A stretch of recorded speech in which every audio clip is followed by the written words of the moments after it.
is up, everybody? It's your girl, Nisaa Muhammad, here with episode 1, 2, 3, 4, 5, 6. Is it 6? It's 6. My God, episode 6 of your favorite talk show. That's whY2K. Gen Z has the floor. I am back with our forever mic drop king, Mr. Stanley Stoutamire. Stanley, what's up?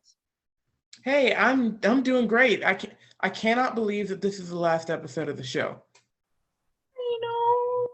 So y'all heard him say it is the last episode, not forever, ever, but for the season, because we got to go away, refresh, relax, relate, release, create some new content for you guys and come back more popping than the last time. So we hope you've enjoyed this ride. It's not over yet. So we're going to put away the Boys to Men song into the road and we're going to give you some bomb content to end the season with.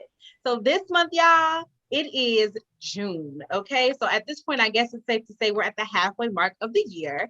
And with saying that means that we're acknowledging things that are present. So right now we've got like Juneteenth, we've got Pride Month, we've got African-American Music Awareness Month, and we've got Father's Day. Shout out to all the dads out there. So there's so much that goes on this month. We're going to talk about a little bit of each one, but of course, we're going to start with our personal favorite, Juneteenth. We got to talk about it because it's not being talked about and the children just need to know. So the first thing that we're going to do is we're going to start off with a moment of silence. This moment of silence is for our ancestors who have paved the way for the processions and the progressions that we see today.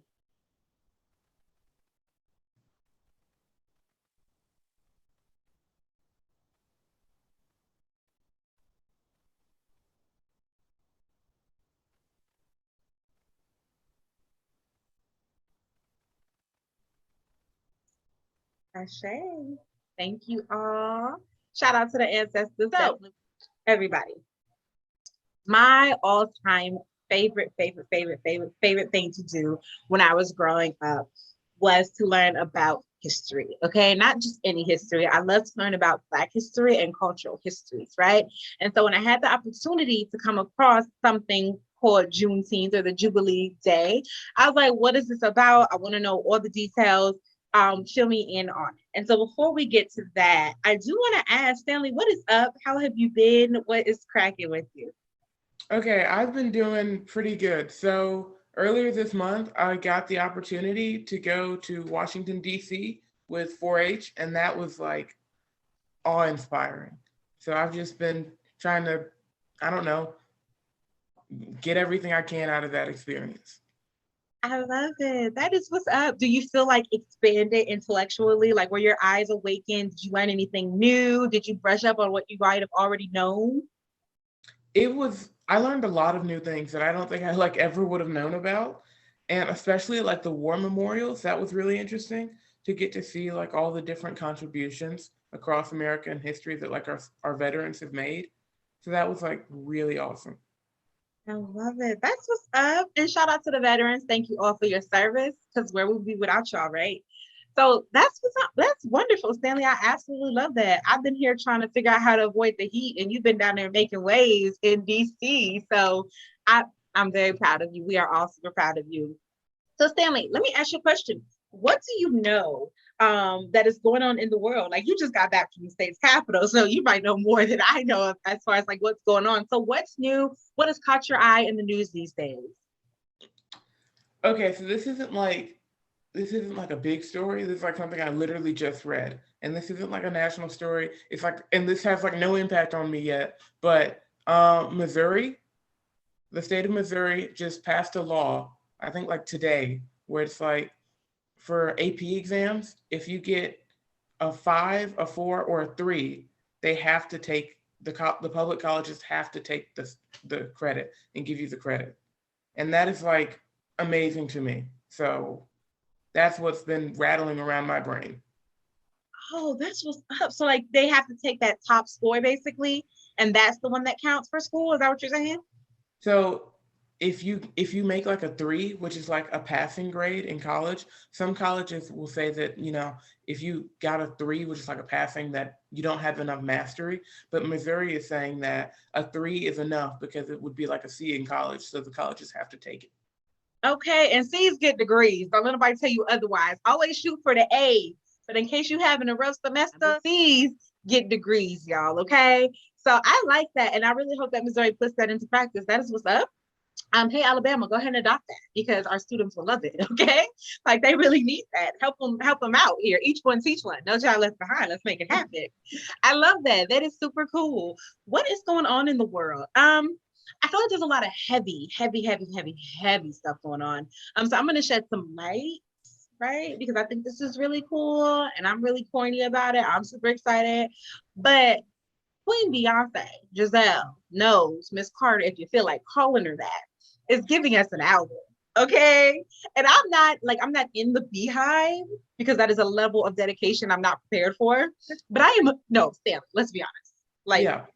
you, when you're in the beehive, you might as well secrete honey from your pores, like, because you are in the hive. But I feel like they have a secret handshake and just stuff we know nothing about. But For sure. no, but I'm a fan of her work ethic and like her performances are very, she's that girl. And so she's dropping an album called The Renaissance. And I can't think of my friend's name. Rafael Sadiq. I don't know if you know who he is, but Neo Soul King. I mean, he just da, da, da, da, da, da. Very smooth. He's producing the album. And so I just, deep in my heart of hearts, I feel like she's going to bring back the music that we need. And so I'm excited. I feel like it's the shift the world needs. It's almost like the equivalent of when Steve dropped that video for us. And everybody was just like, thank you, Steven. So yeah. I'm super excited about that. That's the good news, right? That's the good news I'm going to spread. Because that's what we need. I feel like we need more good news. So that's the good news I'm going to spread. And we're going to stick with the good news. And as for everything else that is going on in the world, the heavy stuff, we're going to keep our prayers on it. We're going to keep sending positive energies that way. And we're going to keep hoping that these are things that we don't have to continue to see or hear about because they're no longer happening. Right. All right. Okay. So, Stanley, what do you know about Juneteenth, man? I know we do this episode. You've done it maybe twice, maybe three times, maybe 2 or 3 times. You've done it a few times with us. What do you know about Juneteenth? What do you remember? Have you picked up anything new? Okay, so when I think about Juneteenth, my first thought is like, my first thought was like, it was when slavery ended. And then I found out that Juneteenth was actually not the Emancipation Proclamation. That it's a totally different day because slavery did not end with the Emancipation Proclamation. And it ended on like June 19th in like, I want to say 1865. I don't know if that's right. But when soldiers came and freed the slaves in Texas. Wait a minute. So, Stanley, are you saying that the Emancipation Proclamation did not free the slaves? That is what I'm saying. Shock and awe. So y'all, Stanley is absolutely right. That's why he's our mic drop king, because he's absolutely right on that. So Juneteenth is the commemoration of the emancipation of enslaved Black people in North America. That is a really fancy way of saying that is a day to honor, reflect, and for some who like to turn up, celebrate the day that Black slaves were for real free. Not for saying it for fun free, but for real, let go of the plantations, right? And so you had the date absolutely right. Okay. Kudos to you, because that means you've been paying attention in history class. Okay. Give him an A. He gets a, what is it? Is it a 4? Is that the good grade, or what's the A? An A's a 5. Okay, give him a 5, everyone, because he knows what he's talking about. That's a 5-star answer for a 5-star student. So yeah, June 19th, 1865. My goodness. That was not a long time ago, but a long time ago. You know what I'm saying? It's like, can you think about how much technology has grown and like the food that we eat and the way that we speak and the way that we dress has like adapted over time. But then you also think about things like the Black Lives Matter movement that just happened. You think about the countless Black fathers and Black mothers and Black daughters who have lost their lives, you know, over the years at the hands of police brutality. You think about the Crown Act, which is insane to me in big old 2022. Do you know what the Crown Act is? I've heard of it, but I know it's like something to do with like hair. Yes. So the state of California has passed a bill, if I'm not mistaken. And right now it is sitting at the top waiting to either be passed or canceled, basically, for every state. But basically they were like, look, we got students, we got adults who are being discriminated, fired, suspended from schools and work because of the hair that grows out of their head, how they choose to wear it. And so we don't want to see this. So the gentleman who created the movie Hair Love, and it was such a beautiful animated short, it won a Grammy. He created Hair Love as a way to bring awareness to the act so that people are like, hey, so that people know like this is what's happening. Let's go ahead and do something about it. And so even in big old 2022, we have the Crown Act. You know, we have to have a law in place for us to wear our hair how it naturally grows out of our scalp. That is insane, right? And so when you think of 1865 to 2022, it's like things have changed, but how much have they changed? Let's talk about it. Let's talk about it. So why is Juneteenth so important to commemorate? Why is it something that all of a sudden, like y'all are seeing as federal holidays and people are getting the day off and you would think it was July 4th in some places? It's because for Black people, June 19th is July 4th because this is the day that we have to just exhale. And I like to believe that on June 19th in 1865, Black people were like, let's exhale. Now the real fight begins. So let me ask you something, Stanley. How much are you on the socials? I am on the socials, but never enough to know what's going on. Always enough to just like see stuff and go, that's funny. Okay, not that's funny. I love it. That's funny. I will waste no more energy on that. Okay. Are you on social media enough to see the we'll call it virtual activism that people tend to do during this particular month? Because June is not only African American Music Awareness Month, it's not only Father's Day, it's not only Men's Health Awareness Month, it's also Pride Month, right? And you know how the allyship kicks in during Pride Month, and not even just Black History Month, but even Juneteenth month apparently now. So are you on socials enough to see any of that performative activism? Oh, sure. I saw, I want to say a week ago or something, about where Walmart had like a special Juneteenth like ice cream that was watermelon flavored. And how many people had to say okay to that?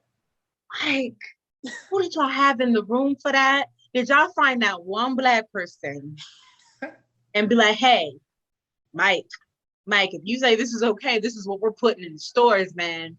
And Mike was like, sure, just find a paycheck. And now we got Juneteenth ice cream. Oh, the offense. Because first of all, watermelon ice cream don't even sound good. That's a freeze pop flavor. Let's be clear. There's a difference, okay? Right. One of them is milk. One of them is just sugar and juice, okay? The other thing is just like, is that the best you got? As far as allyship, as far as activism, as far as whatever you want to call it, supporting the cause, is that the best you got is an ice cream? What if I'm lactose intolerant? Tough. Then what? Then what? Who are you appealing to with this? You know what I mean? I've even seen, have you seen and I do apologize if this comes off offensive, but this is literally what they called it. Have you seen the Gayo? The what? The Gayo. What is that? The people at Kraft decided that they were going to make a gay pride mayonnaise that came out like a rainbow, and they were calling it Gayo. And it's rainbow colored. What in the 2008, I'm eating purple and green ketchup is going on here? That is so offensive. It's so bizarre. And I'm not even a part of the LGBTQ plus community, but my offense? How dare you? How dare you? Like, who was in that meeting?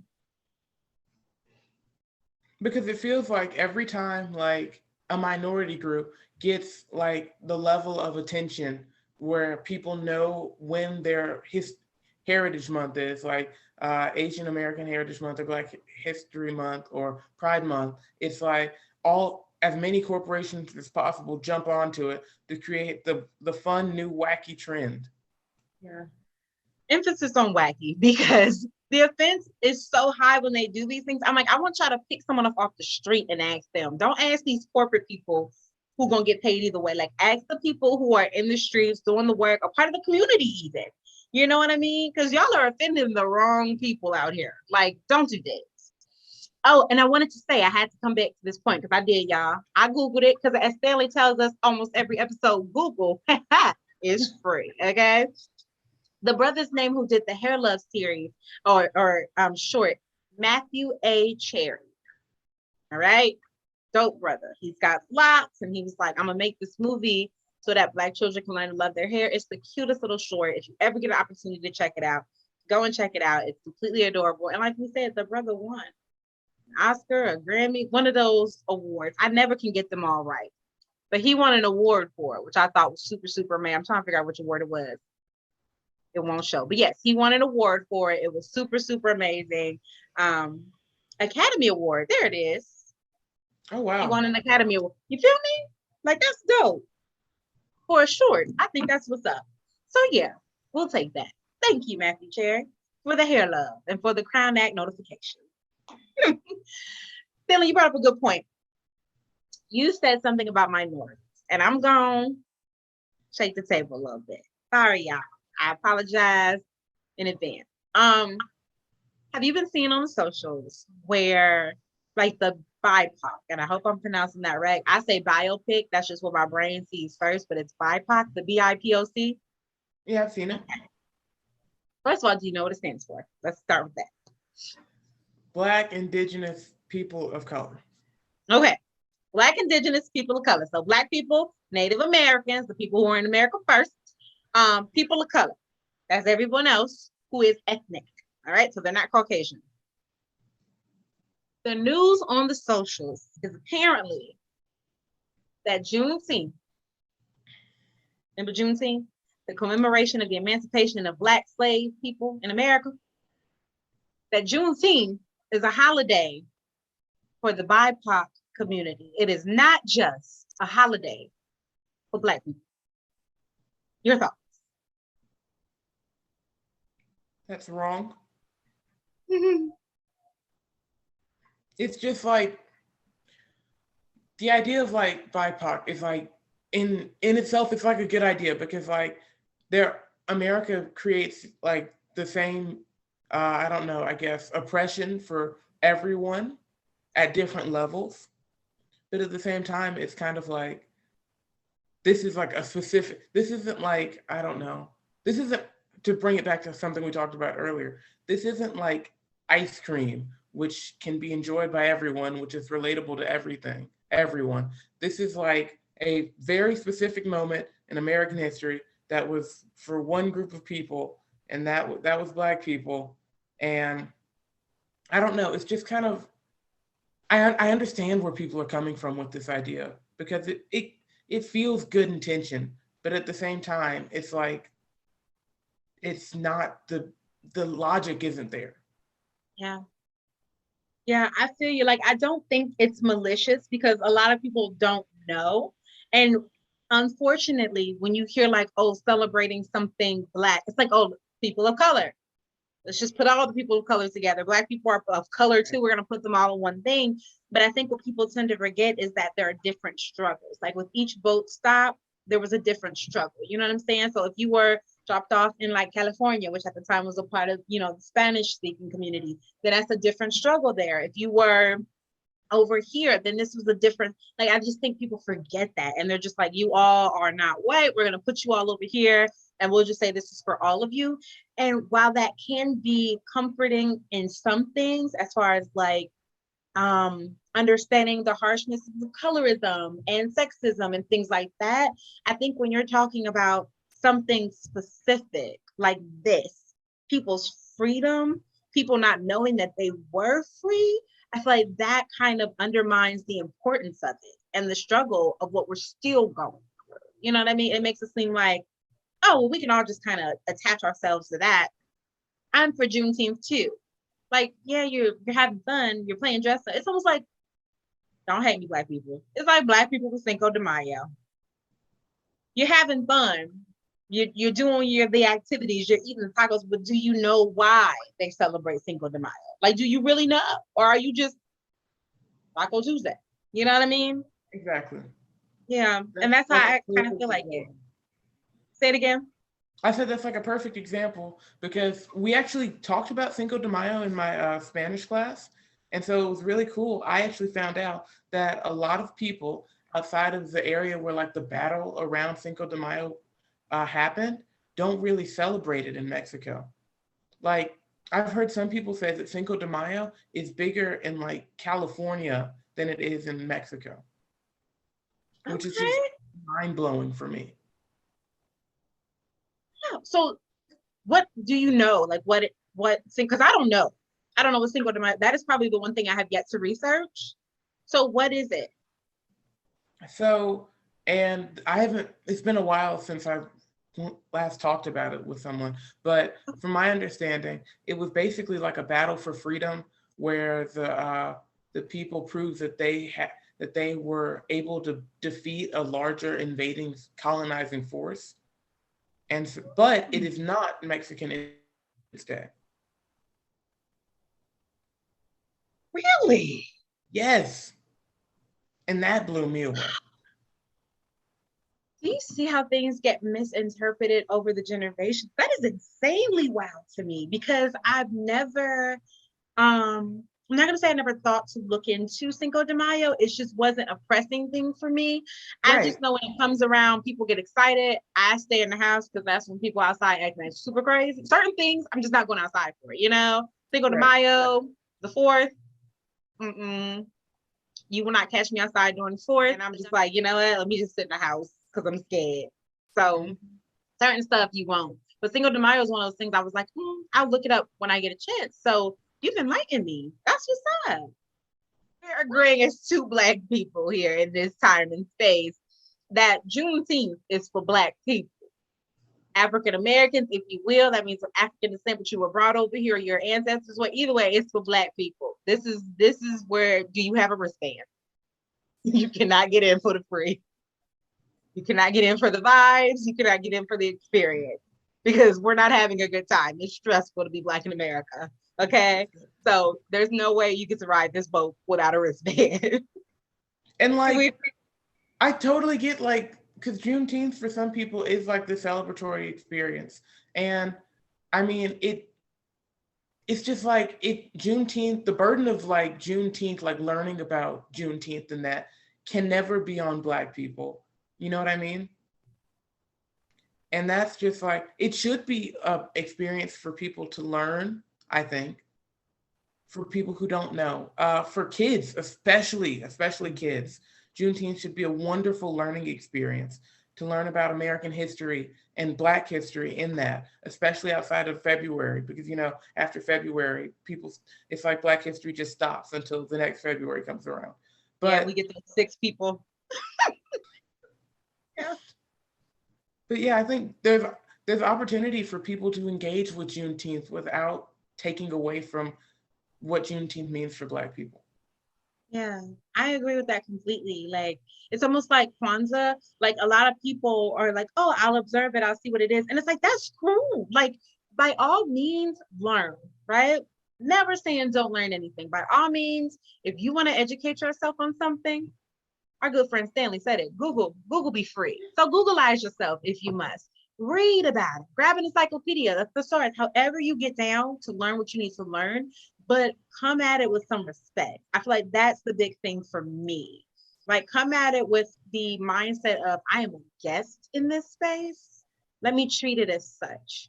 Right. And then don't commercialize it. It's now that it's a federal holiday, I just feel like it's gotten so commercialized and it's sickening. It's sickening. Yes. And that's another thing, because it almost feels like, and this is kind of a jump to say this, but it feels almost performative for Juneteenth to be a holiday when during 2020 we asked for so much stuff. You know what I mean?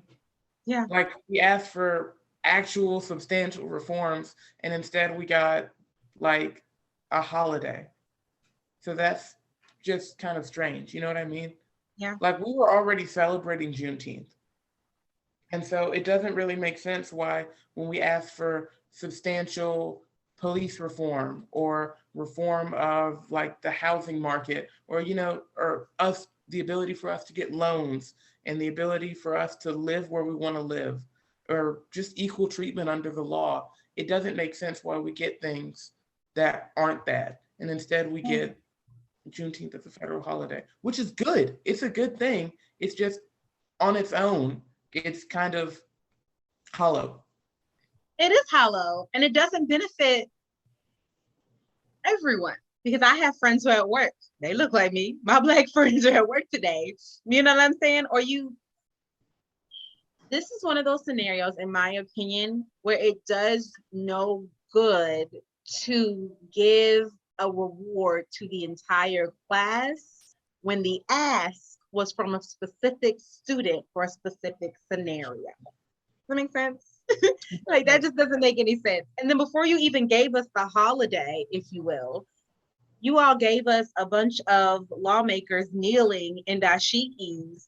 And do you remember that photo? It was really weird. What in the Black Panther is going on here? Like, what is that? No. T'Challa was not pleased, okay? Absolutely not. And so that is where it becomes like performative. That's when it becomes like, hey, check this out. Look what we can do. We're with you. Until next year. Yeah, and every time Juneteenth rolls around, that photo comes up, and I'm just like, we're living in the Matrix. Like, this is not real. This is not real life. It's so disrespectful. So yeah. So let's shout out Juneteenth, right? Because with the freedom of Black people came the world that we know and love, right? Came so many things as far as technology and music and books and movies and art. You know, we've got Basquiat, and we've got Horn, and we've got people like Morgan Freeman. I'm going to say it. The man is a national treasure, okay? So we've got all of these great people who had their ancestors not gotten to witness or be set free due to Juneteenth. We wouldn't have these wonderful bits and pieces of progress, right? Right. And so I want to ask you, what is your favorite aspects, if you will, of like Black culture?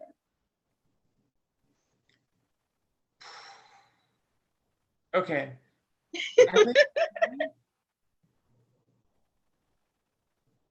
I think it comes down to two things. I think it really comes down to two.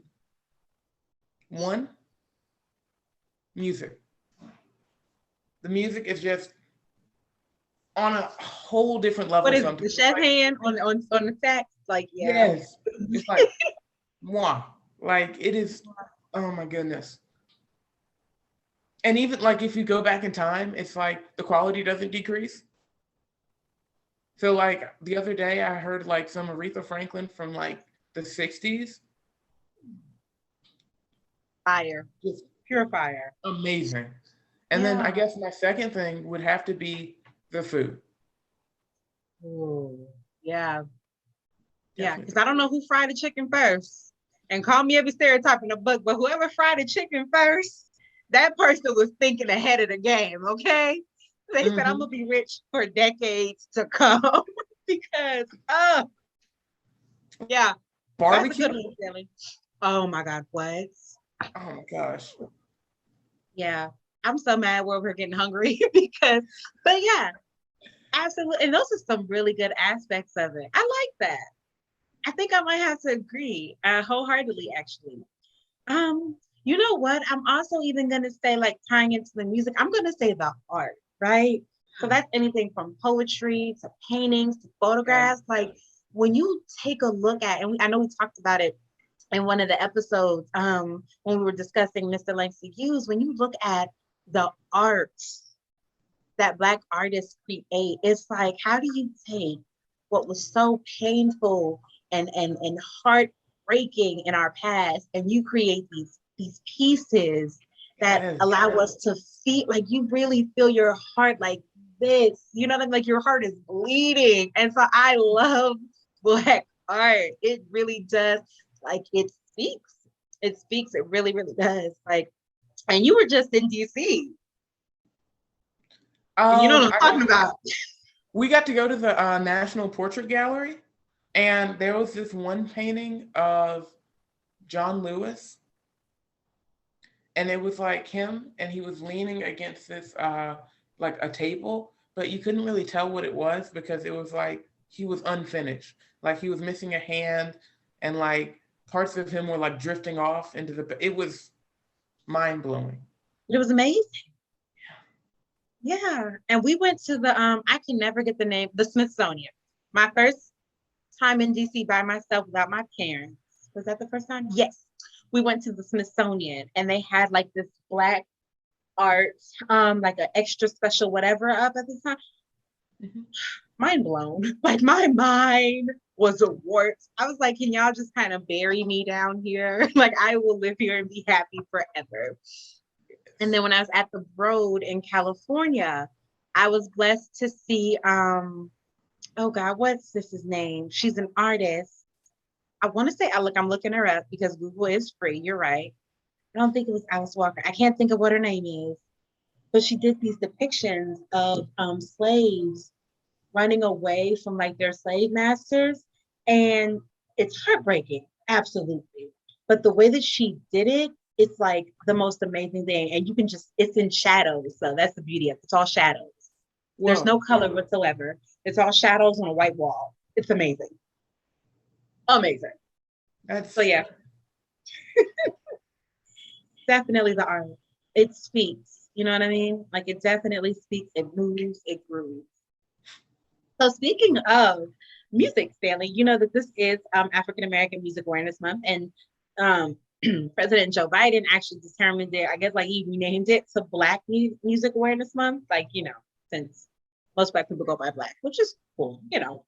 What is your favorite song by an artist in, you ready? Because I'm going to throw you for a loop here. What is your favorite song by an artist in the 80s? Give me an 80s song. 80s song? Yeah. Okay, hold on. I need to make sure the song's in the 80s. Let me... Do your Googling, because I'm going to see if I can find mine too. Let's see. Because time does bleed together as far as music goes.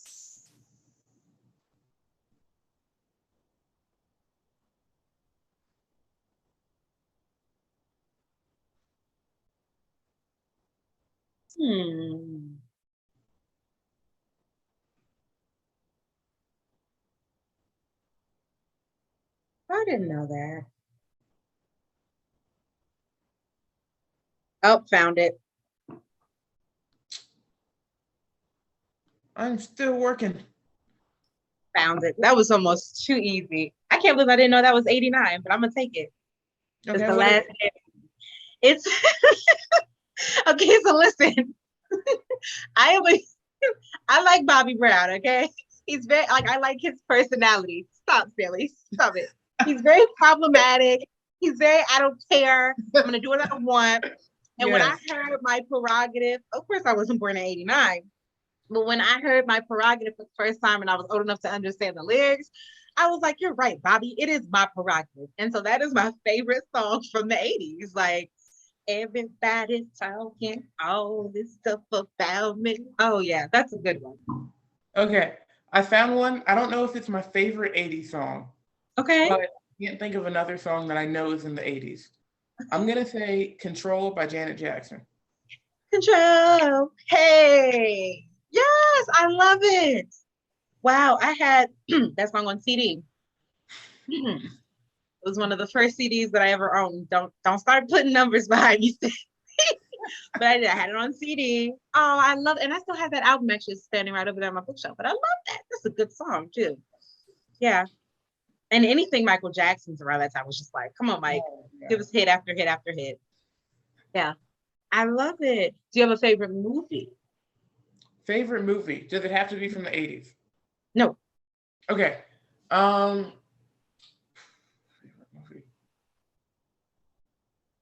I'm gonna. And I know this is like kind of cliche, but I'm definitely going with Black Panther because like there is not a single movie that I've seen. I think there's no movie that I've seen that many times. I love it. That's your feel-good film. It is just such a comfort movie. Like everything about it is just great. I'm watching it before I go to bed. Like that's because I every time you mention it, I'm like, oh, I'm gonna check it out. I haven't seen it in a while. It's been a minute, and I never end up watching it. That's gonna be my wind down time. Is I'm gonna watch some Black Panther. You know what I'm saying? I'm gonna get in my feels, watching the movie like I never seen it before. Because when I first saw it, I was super excited. I'm like, oh, wait. That's what you call it. That's the Lion King moment, and that's that, and that's that. And I was tying it all together, super excited. So yeah, I'm gonna check that out. So I have a favorite movie.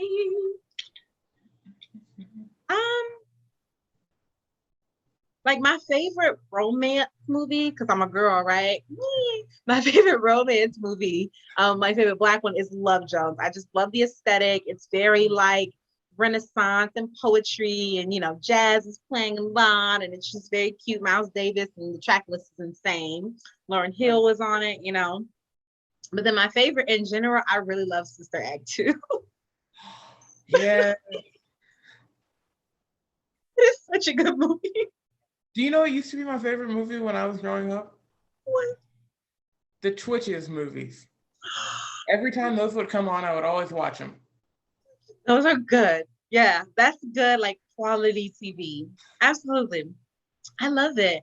I feel like how do you think music has gone? Like, how do you feel about the direction of it now? I don't know. It feels maybe it's just because more people are able to get into the music industry. I think that might be it. But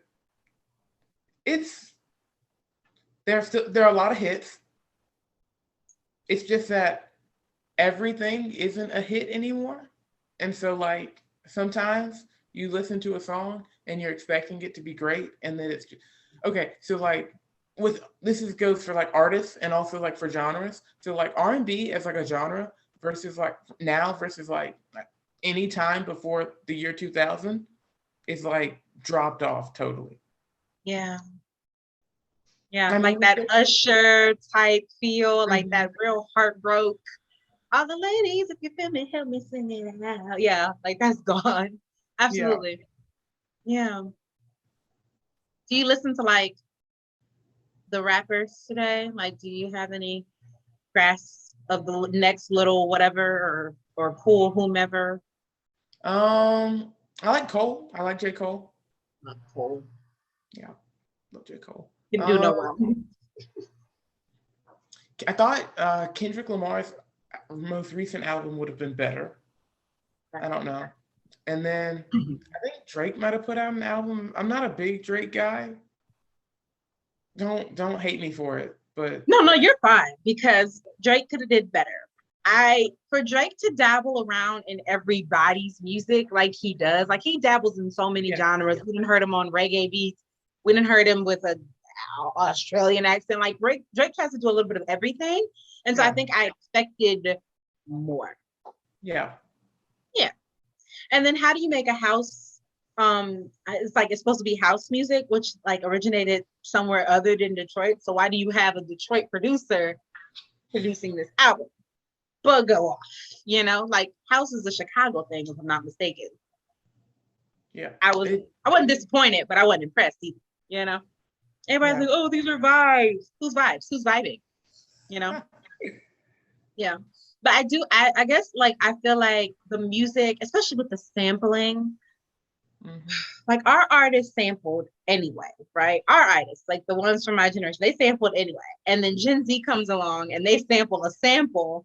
And I'm just like, but the sample is it's like minute. It's like this is just good enough to be on TikTok and blow up because TikTok made it popular.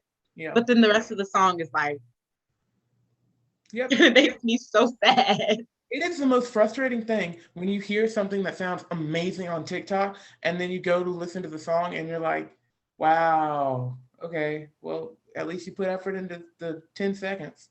Yeah, but those 10 seconds are getting people on the billboard. That's how people are getting famous now, from those 10 seconds. Which is crazy.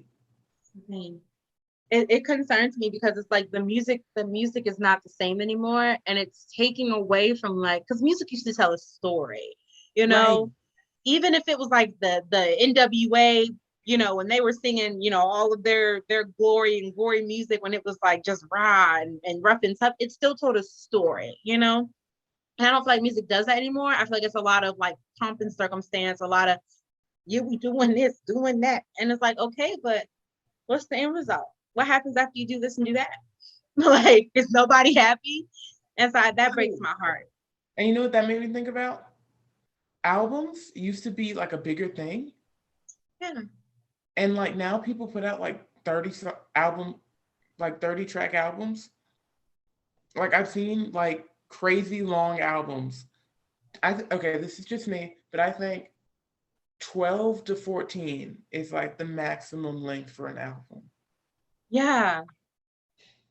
And now it's like we get 40, but you know who started that? Chris Brown started that with his 40 album. I'm like, Christopher, now we rock with you, but you tripping. Like I can't think of what, I think it was like something, The Moon. That band had like 42 songs. Now, mind you, I listened to all 42. I'm a fan of the band's music. But I was like, Christopher Maurice, don't do this no more. This is insane. 42 songs? That's 3 albums, maybe 4, 5. Break it up. Yeah. Like, and I get it. You're excited. They're hot. You want to have the people hear them. But it's like, sir, you could be like ending your contract by your 4th album if you keep this up. Like, oh my God. Like, make us feel like Rihanna. Make us want your music, Like, we've been begging for another Rihanna CD. Do you think we ever see another Rihanna album? Maybe when her son has graduated college. Maybe then. Maybe she'll make time for us little people, Like, even her music told a story, you know what I'm saying? And I think that's what's missing from it. Like when you think of Sugar Hill Gang or you think of Public Enemy, like they told stories. Stevie Wonder said, "Isn't she lovely?" That was a beautiful story of his daughter being born. And I feel like artistry has gotten away from that, and now it's just like, can I make your head bob? Can I last 10 seconds on a TikTok? Am I that popular? And that's very sad to see. Yeah. As far as music goes. But you know what I do hate, Stanley, as far as music goes? As far as I do like music with a message, because I do, I don't like martyr music. And what I mean by that is I don't like where, let's say, a horrible incident happens in the Black community, and then all of a sudden 50 artists are dropping a song about it. So-and-so died, and we know. Please stop reminding us. We're grieving already. Like, knock it off. Stop it. Yeah. I hate that. That is the most gut punch thing in the world to me. I hate it. Yeah. It's awful. It is. There's a huge industry that's, I guess I don't want to say it was always there. I think it exploded when, like, I don't know, people found out about Black Twitter, I guess. That like the industry around like making money off of Black pain. And like trying to sell entertainment around that. Yeah. It's Yeah. kind of like it. And that's why, like, around Juneteenth, around Black History Month, you get all like the slave movies. Yeah. I've said it before on this podcast, on this platform, and I'll say it again. We don't want them. Stop making them. Please. Stop it. Stop it. Like, stop making them if you're not even willing to have the discussions in the classrooms, because can we have critical race theory? No. So why are we even watching films about it? Why are we forced to digest that information? We don't want it. Oh, speaking of movies, the lawyer, I forget his name, but he's the lawyer for he was a lawyer for the Floyds, and he's been like the lawyer for a lot of other like prominent like civil rights cases recently. He got a documentary for the Floyd. Yes. Okay. He has like a documentary out on Netflix now. Oh, Mr. Benjamin Crump. Yes. I'm sorry, Attorney Crump. So that was. You said it's on Netflix? Mm-hmm. Oh, Civil. Is that what it's called? Civil? Yes. That's what right. That's it. Stanley, you keep giving me great things to watch. Now that I'll check out. You know what I mean? That I'll check out. But the whole, I don't know, like when the Black Lives Matter movement happened, I just remember all of the songs that artists were putting out were just like, they weren't even heavy in a way like on a strange fruit. You know what I mean? Like that type of song made you feel. It was just like here it is in your face. It hurts. We know it hurts. We're gonna hurt you more by saying it some more. And I'm like, that doesn't feel good. It doesn't give any hope. It just makes me feel like, ouch. It makes me feel this way. So yeah. All right, so let's talk about it. Since we're talking Juneteenth, we're talking freedom. How do you think that Father's Day, like where do they meet? Where do Juneteenth, Black men being free, ties into the wonderfulness that is Father's Day? I think it goes hand in hand because like when you think about like slavery, Black men basically weren't given the opportunity a lot of times to be fathers and to have their own family and to be with their family.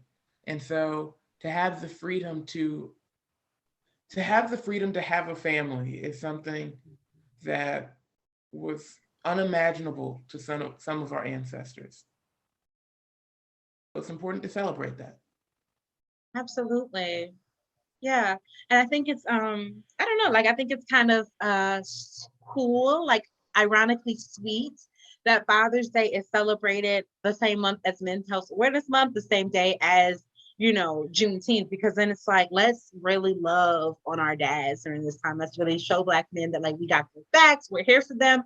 And I think that is really, really cool. So for all the dads out there, definitely soak up in the love to all the families, the moms, the daughters, the sons. Give the love to your fathers. You know what I'm saying? Let them sit in that. Let them realize that they are doing the hardest job that there is as far as males goes. Like they're leading a family. When statistically speaking, society that says they don't see it or they don't believe it, they're doing it. So shout out to them. I think that is super important and super amazing. Oh yeah, shout out to Father's Day. I think it's dope. Now, how do you think that Juneteenth, because we're talking freedom, that's what Juneteenth is for Black people. How do you think it ties into Pride Month? Because this is also the month for the LGBTQ plus community. Well, one thing that always comes up in my mind when I think about like love and freedom is Loving v. Virginia. And it's like this big moment for like Black people to say, like, you know, we can love whoever we want. And I think that fits in perfectly with the idea of Pride Month and also the idea of Juneteenth, like Black people having the freedom to make our own decisions, basically. So that's it. Like, absolutely. I think you hit the nail on the head, Stanley. That really is what it's about. It's about like that freedom to feel like you don't have to hide from anything or you don't have to pretend or anything. And you can just be as whatever as you want to be.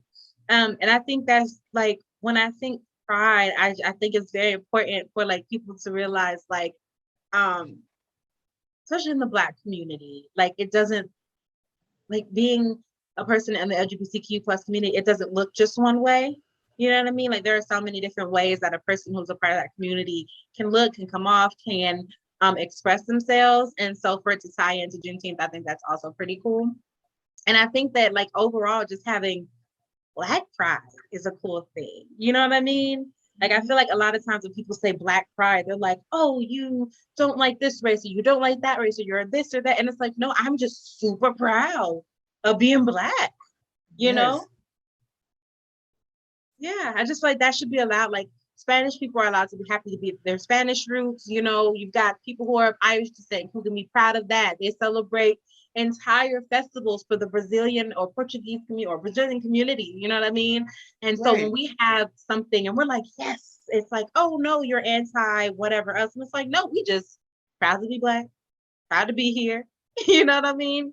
And I feel like a lot of Black people have to settle into and really come out with the idea and come comfortable with the idea of like, you can be Black and proud. Ain't nothing wrong with it. It don't mean you're against anything else. You just Black and proud. To celebrate not only our existence, but also our success in a country that has historically basically done almost everything it could to keep us down is something that we have to do because it's kind of like it recenters you. It reminds you that the things that you're doing The play, even if you're doing new things, even if you're going places that no one that looks like you has ever gone, there are people that have done, who have also had to walk alone so that you could be in places where you're not alone. Yeah, absolutely. That was beautifully said. What else to that? I love that, Stanley. That was absolutely beautifully put. And I agree with that. I think it's just like, it's almost like that. I guess you could call it like a genetic, telepathic, whatever connection. You know, it's almost like when you see somebody do something crazy out and about, and it's another Black person in the room, and y'all look at each other like, it's like that right there. That's that connection. That's that family. Even if you don't know them at that moment, we cousins. We having a moment because we understand each other. And I feel Yes. like when people can soak in that pride, when you can see a young lady and her hair is out and she's rocking it, and you can say, "Girl, I see you with the fro," or if you see a young man and he's, you know, living his dreams, pursuing what he wants to do, and it can be like, "Yeah, bro, I'm trying to get like you." I feel like that is what the pride is about. It's not about like yeah, it's not about anything other than that. And for Right. people to try to make it other than that, that's kind of mean and malicious. And it's putting words in our mouth. Stop that. Cut that out. We don't like it. So yeah, that's what's up. All right, Stanley, let's get to these questions. Are you ready? So ready. All right. I only have two today. I'm taking it super easy on you. All right. Because it's just you and me. Why do you think that Juneteenth is so important? I know we've said a lot today, but if you had to sum it up, put a little bow on it, and give it to the people, why do you think that Juneteenth is so important? Hope. It's the idea that things have been bad, things objectively are bad, and things in the future will probably not be great. But we know for a fact that change is possible, that we can make that change, and that that change can be lasting. Ladies and gentlemen, please know that this is why this young man who has traveled the highways and byways of Washington, D.C., District of Columbia, okay? This is why he is our mic drop king. That was so eloquently beautiful. Thank That you. right there was Black art because that made me feel, you know what I'm saying? That was beautiful, Stanley. Yeah, and I agree. It's like, it was rough, it was hard, it was inhumane, but look where we are. Look where a lot of our Black people are reaching successes. And I'm not talking about the American dream. I'm talking about on their own, they have built a solid foundation while maintaining true to their roots. And that lets me know that we're not that far off. We just got to do the work and come together. And we're able to do that if we really put our efforts into it. And so that's exactly why I think Juneteenth is so important. Because when our ancestors and our great greats, let's be honest, our great greats and maybe our greats, when they decided, okay, slavery is over, they had nowhere to go and they had to figure out stuff on their own. And there were whole communities and beaches and towns they built from the ground up. Yes. And Juneteenth is so important because if we can get back to that, oh, we'd be unstoppable. Yeah, I love that. That's just okay. So let's get into this quote. My forever president, Barack Obama, said that Juneteenth has never been a celebration of victory or an acceptance of the way things are. It is a celebration of progress. Didn't Stanley just say that? It is an affirmation that despite the most painful parts of our history, change is possible. And there is still so much work to do. How does it make you feel? Like, what do you think of? I think of that picture of the little kid touching Barack Obama's hair. Yeah, And then I think about the fact that that kid just graduated. really? Like this Yeah, year? this year. Oh my gosh, that is so sweet. Like they graduated college, not high school. High school. I think it's high school. Yeah. Oh, I am in tears. I love it. Oh, that's what it's about. Yeah. That's what it's about. Wow. First of all, that's cool. Like, you know, you just up there like first Black president. Woo. Make a wish. I'm graduating. That's what's up. I love that. That's really cool. Okay, I'll take it. Let's see, what do I think? I think it just encompasses everything that you said, Stanley. Like, it's beautiful where we are because it's not where we were, but just wait until where we go. Wait until we get together to get where we're going. Yes. Oh boy, you know? And I think in a way we're on the right path now because there's not, and it could just be who I'm following. You know, I try to be real cautious of like what I'm following on social media and what I'm taking in and the people in my life. But when you see like people doing well, like Black people doing well, and other Black people, like that's what I'm talking about. Like look at them go. And it's no like hate or there's nothing malicious. It's just like, okay, check it out. Or you think about even like the new apps that are coming up. They have Black dating apps. They have Black apps like Pinterest, but for Black people. So you could do, you know, you don't have to put for Black girls behind everything. It's like, no, here you go. They have a Black Etsy now. Like they have all of these things. I know, right? For Black small business owners. And so I feel like we're going in the right direction. Just let's bring it together a little more and keep going like this. So we'll keep coming in and keep going forward. And we'll, like I said, we'll be unstoppable. And I definitely think that feeds to that there's so much work to do part of President Obama's statement. So yeah, that's what's up. All right, Stanley, are you ready? I am ready. Are you? Okay, so 20 seconds or less is gonna go a little bit different this time. You ready? I'm pulling up my timer. All right, so what we're gonna do this time instead is, have you been seeing on socials, because I know you're too busy traveling the world and making changes and things, but have you been seeing like the game where you have to finish the lyric? Yes, I have. All right. How well do you think you'll do at a finish the lyric? Pretty bad. I love the honesty. Okay, so we'll keep it very simple, okay? Can you give me, since we're talking African American Music Awareness Month, and we are talking Juneteenth, we're going to talk about the greatest to ever do it, okay? The king of pop. I'm going to do Michael Jackson songs. Can you give me 3 Michael Jackson songs? But you can't do Beat It. Okay. Okay?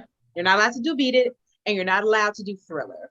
All right? Those are the only 2 we're not allowed to do because those are everybody's favorites. On the count of 3, 1, 2, wait, that's not 20 seconds, that's 15. 1, 2, 3.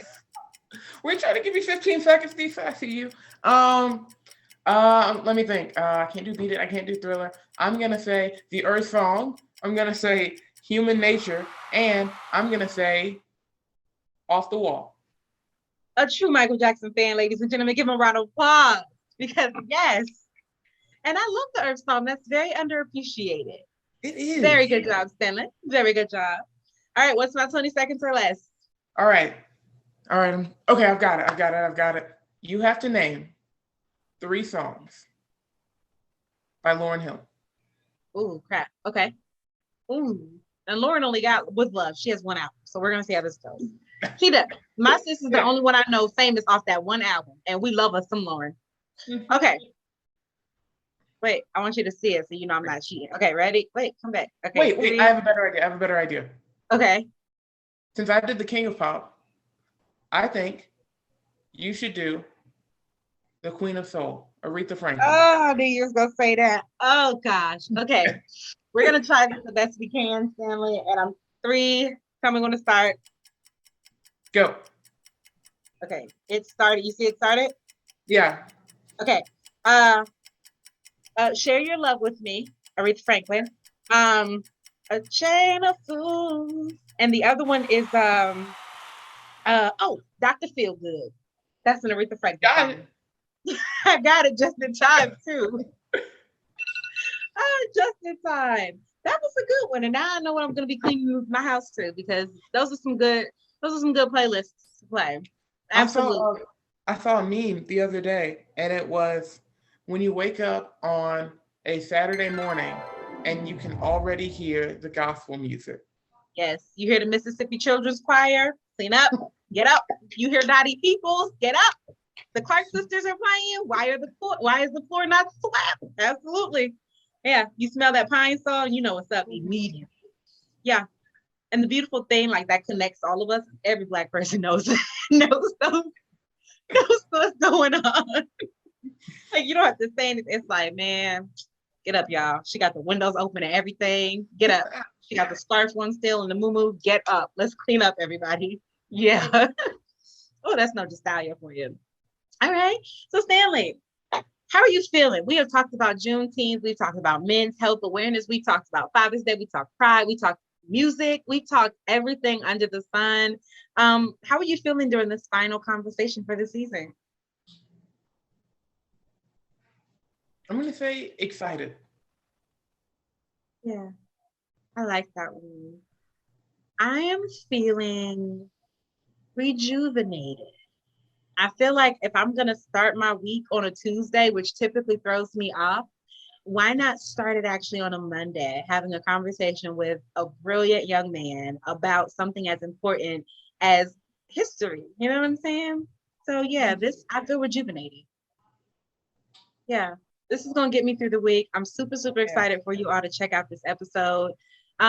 Yeah, audience, let us know your songs from the King of Pop, Queen of Soul in the chat. Go ahead and let us know how you're feeling. Let us know what Juneteenth means to you. Why you think it's super important. Of course, Stanley, this season would have not been this season without you. I could not have asked for a better host to do this thing. You are super amazing. We tell you all the time how proud of you we are. And so I thank you from the depths of my soul. I'm looking this way because that's where you are in my thing, my camera. But I thank you from the depths. I am. So we're diagonal. Yeah. That is hilarious. Yeah, but I thank you from the depths of my soul. You always know you bring the energy, you bring the information, you bring your opinion. And I really think that you do so well with representing Gen Z. So thank you so much for being here this season. Thank you so much for having me. It's been an absolute blast. And to have this place where I can talk to people, talk to you, it's just been absolutely amazing. Oh, yeah. So I'm hoping you'll join us next season. We've got some pretty cool things up our sleeves. Yeah. So hopefully, if you're not too busy, because y'all know Stanley got big boy things going on, okay? And we are not mad at it at all. So even if we can't get him next season, he will definitely be back for a few episodes. Because what is the show without our mic drop king? I will have to thank the YWCA of Central Alabama. Thank you so much to the IT team. We appreciate every single one of you so much. Without you all, we would not be able to know the do's and don'ts of the Zoom thing and getting it to work when we go live. I want to thank so much my team at the YWCA Family Resource Center, Miss Latasha Jack Humphrey, who was my super amazing supervisor, Jalen Wilson, our case manager, and my girl. She runs so many ideas. You know, she listens to everything that I'm throwing her way. And she's like, yeah, no, say that, don't say that. So I appreciate y'all so much. I hope you all really enjoyed this final episode. It means a lot because there's so many important things going on in the world that sometimes it's nice to take a break, decompress, and just listen to some good conversation with some people who just want to keep you all informed and entertained. So thank you all for checking us out this season. We'll see you next year. That's whY2K. Jizzy has the floor. Peace. Bye.